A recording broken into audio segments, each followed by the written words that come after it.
Bonjour, je vous retrouve donc pour cette nouvelle vidéo qui va vous expliquer de manière plus détaillée les colonnes de Beck en prenant des exemples. Et le premier exemple que je vous propose, c'est celui du schéma abnégation qui va vous permettre de comprendre avec ce schéma abnégation comment utiliser ces colonnes. Je vais donc prendre ce premier exemple qui concerne l'abnégation. Alors un petit rappel, vous vous souvenez, c'est pas d'avoir des schémas qui est problématique. Ce qui est problématique, c'est d'avoir des schémas extrêmes. L'abnégation, ça va concerner la relation à l'autre. Donc si je suis dans cet extrême-là, ça va être plutôt de l'égocentrisme. C'est moi et personne d'autre. De l'autre côté, nous allons avoir l'abnégation, c'est-à-dire ce sont les autres et moi je ne compte absolument pas. Sur celui-ci, on reviendra sur le schéma tout m'est dû et qui concerne plutôt la frustration. Donc notre objectif, c'est de prendre conscience de ce schéma extrême et ensuite, et vous le verrez dans d'autres vidéos, comment faire pour retrouver l'équilibre entre les deux. Alors, donc prenons l'exemple d'une situation dans laquelle une personne a un besoin. À ce moment-là, si j'ai effectivement le schéma abnégation, donc rappelez-vous que nos schémas sont construits par rapport à notre histoire de vie.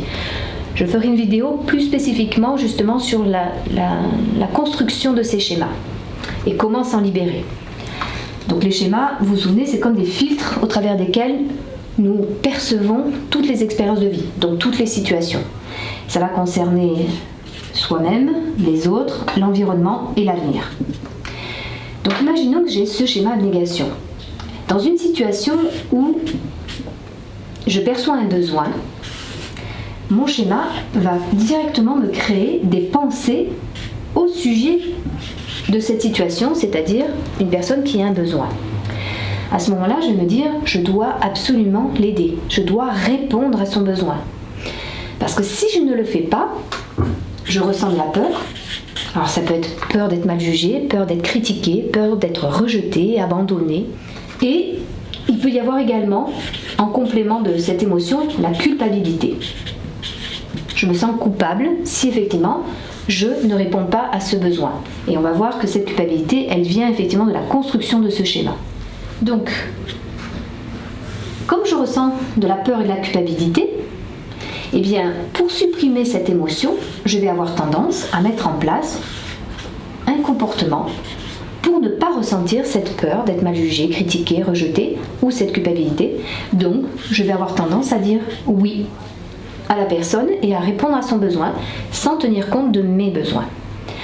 Donc effectivement, à court terme, comme on l'avait vu, le schéma il est toujours très efficace, c'est-à-dire que le fait de répondre aux besoins de cette personne, je vais surtout pas ressentir cette peur et cette culpabilité.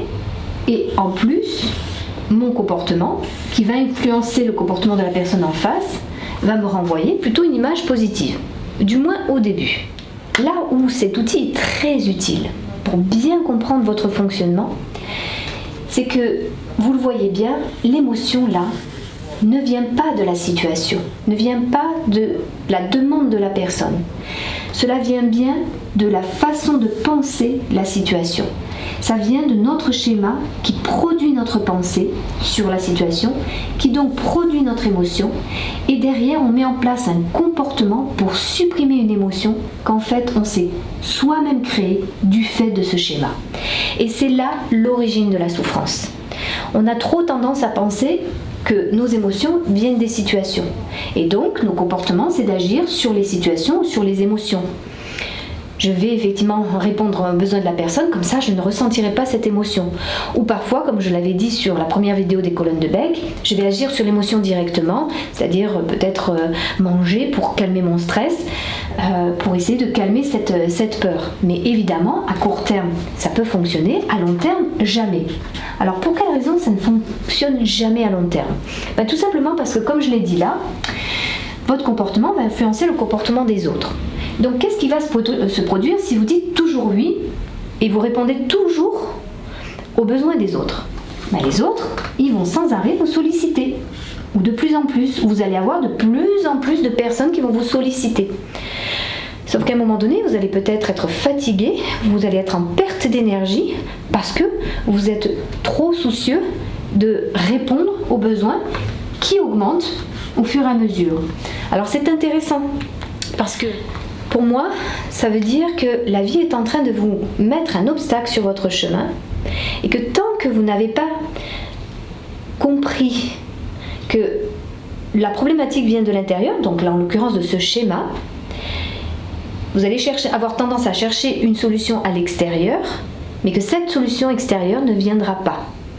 Elle viendra à court terme, ça va calmer votre émotion, mais elle ne peut pas régler la problématique interne. Donc en fait, il est intéressant de voir que tant que je n'ai pas résolu la problématique à l'intérieur de moi, la vie va sans arrêt me mettre effectivement les obstacles ou les événements nécessaires pour me le faire comprendre.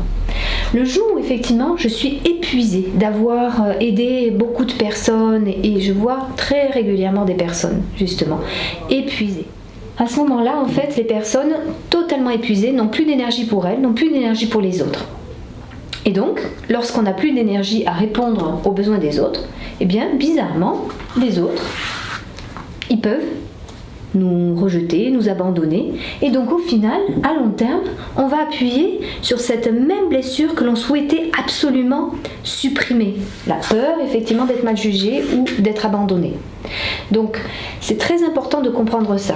Quand je mets en place un comportement pour supprimer une émotion, à court terme, en effet, je peux la supprimer, là en l'occurrence ma peur et ma culpabilité, mais à long terme, parce qu'effectivement la vie veut me faire comprendre que je dois travailler intérieurement mon schéma pour ne plus avoir justement ces problématiques-là. Et d'ailleurs, lorsque je rétablis l'équilibre et que je ne suis plus dans le schéma abnégation, eh bien qu'est-ce qui se passe ?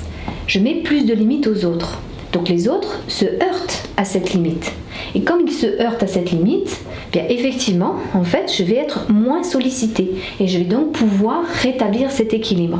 Alors bien sûr, il y a des personnes qui ne vont pas comprendre parce que habituellement, vous répondez à leurs besoins. Donc elles ne vont pas être contentes. Donc là, ça concerne la frustration pour ces personnes-là.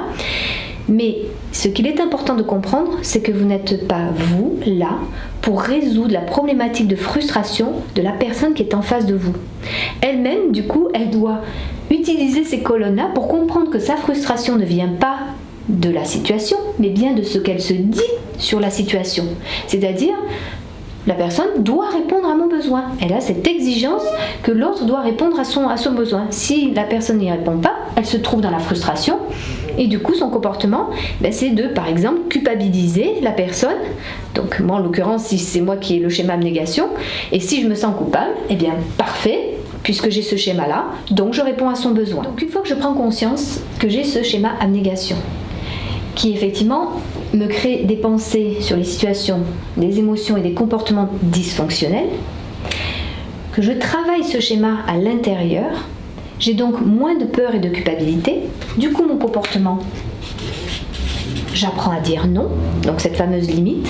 Du coup, ici, je n'ai plus autant de personnes qui me sollicitent et je retrouve l'équilibre dans cette relation. Donc comme je vous disais, il y a des personnes qui effectivement peuvent être frustrées de cela. Par contre, il peut y avoir des personnes aussi qui peuvent très bien comprendre cela. Ce sont des personnes d'ailleurs qui sont capables de gérer leur frustration.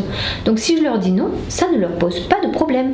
À ce moment-là, je suis dans une relation saine et équilibrée. Donc bien comprendre en fait qu'une relation saine et équilibrée, ça vient aussi de notre façon effectivement de penser, de ressentir et d'agir vis-à-vis des autres. J'espère que cette vidéo vous aura été utile et surtout aura été suffisamment claire pour vous permettre de comprendre comment utiliser cet outil pour vous l'approprier, pour que justement il puisse au quotidien vous aider à mieux comprendre ce qui peut se passer pour vous. Si vous avez des questions ou des situations dont vous voudriez que je parle plus spécifiquement, n'hésitez pas à le mettre en commentaire pour que je puisse y répondre d'une façon ou d'une autre et peut-être même par une nouvelle vidéo. Je vous dis à très bientôt.